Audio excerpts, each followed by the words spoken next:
आज हम बात करेंगे पेपे के बारे में। पेपे एक स्ट्रॉन्ग मीम कॉइन बन के उभरा है। 2024 का एक बेस्ट परफॉर्मिंग टोकन रहा, कॉइन रहा, मीम कॉइन रहा। पॉपकैट के बाद अगर किसी मीम कॉइन ने अच्छी परफॉर्मेंस करके दिखाई तो वो पेपे का ही नाम आता है, ठीक है। और थर्ड नंबर की रिजल्ट ये है कि 2025 शुरू हो चुका है। हालांकि 2024 एंड तक ही पेपे ने जो अपनी पोजीशन है वो 3 नंबर की बना ली थी, और एक टाइम ऐसा भी आया था जब शिबा इनू के साथ आ गया था, ज़्यादा डिफरेंस रहा नहीं था। और जब ये रिसेंटली अभी नया ऑल टाइम हाई लगा था, आई थिंक नवंबर में लगा या दिसंबर में लगा, 0.4 टाइम 0.28 के लेवल। अभी पेपे डाउन है, मार्केट डाउन है, बिटकॉइन के प्राइस $95,000 पे ट्रेड कर रहे हैं। पेपे की कीमतें 0.4 टाइम 0.1718 के लेवल पे चल रही हैं। थोड़ा सा पेपे कहीं ना कहीं वेट कराएगा नेक्स्ट बड़ी रैली के लिए। हमने पहले ही कहा था, क्योंकि जब बैक टू बैक नए ऑल टाइम हाई लगते हैं तो फिर एक ऐसा टाइम भी आता है जब मार्केट में वो कॉइन अच्छा खासा वेट भी कराता है, ठीक है। और वही मार्केट में हो रहा है, ठीक है। तो पेपे के लिए इतना ही कहूंगा, जितना डिप में मिले उतना आप डिप में इसको जो है ले सकते हैं, लेकिन बिना रिसर्च के नहीं लेना। आज हम बात करेंगे पेपे 2025 शुरू हो चुका है। हालांकि पेपे की जो स्टोरी अब तक रही है ना, वो काफ़ी इंटरेस्टिंग स्टोरी रही है। अगर मैं देखूं 23 के अंदर ये कॉइन्स आया था, और अप्रैल के अंदर ये मार्केट में जब आया तब वेल्स इसको अच्छा खासा खरीद रही थी। नहीं, वेल्स उस टाइम पे पंप भी कर रही थी।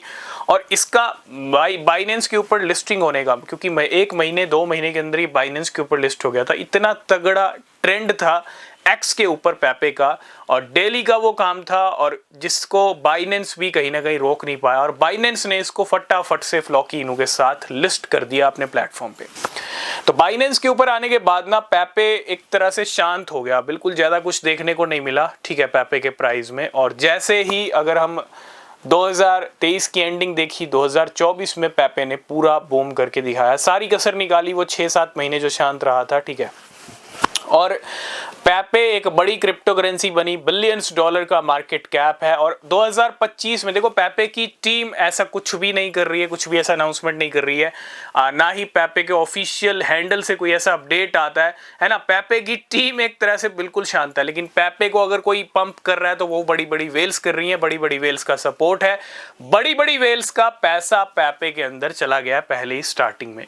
तो अगर मैं देखूं यहाँ पे पेपे को लेके, आपने देखा होगा मार्केट में ना ईटीएफ का क्रेज चल रहा है, bitcoin ETF, Ethereum ETF, Solana, कार्डेनो, XRP ETF. आपने शिबा इनू के ईटीएफ की भी बात सुनी होगी। शिबा इनू एक मीम कॉइन है, बहुत सारे लोग मीम समझते हैं, बहुत सारे लोग नहीं समझते। शिबा इनू ईटीएफ की भी पिटीशन चल रही है। तो क्या 2025 में ऐसा भी हो सकता है कि पेपे का ईटीएफ भी मार्केट में आ सकता है? और अगर हम देखें, पॉसिबल चांसेस बिल्कुल हैं, होने को तो कुछ भी हो सकता है। पेपे कोई छोटा मोटा मीम कॉइन तो रहा नहीं है। फर्स्ट नंबर पे डॉज कॉइन, सेकंड पे शिबा इनू, थर्ड नंबर का अगर स्ट्रॉन्ग अगर हम देखें तो पेपे शिबा इनू को भी फ्लिप कर सकता है, भले ही टेम्परेरी फ्लिप करे।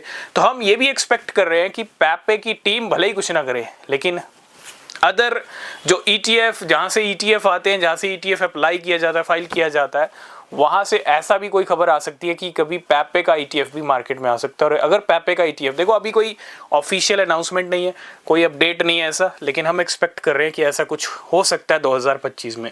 और अगर ऐसा हुआ तो और अच्छा इम्पैक्ट पेपे पे देखने को मिल सकता है। इसके ऊपर आपके क्या व्यूज़ हैं, आप कमेंट करके बताना, ठीक है। बाकी जो अपडेट्स रहेंगे पेपे को लेके वो डिस्कस करते रहेंगे। तब तक के लिए बाय बाय, टेक केयर।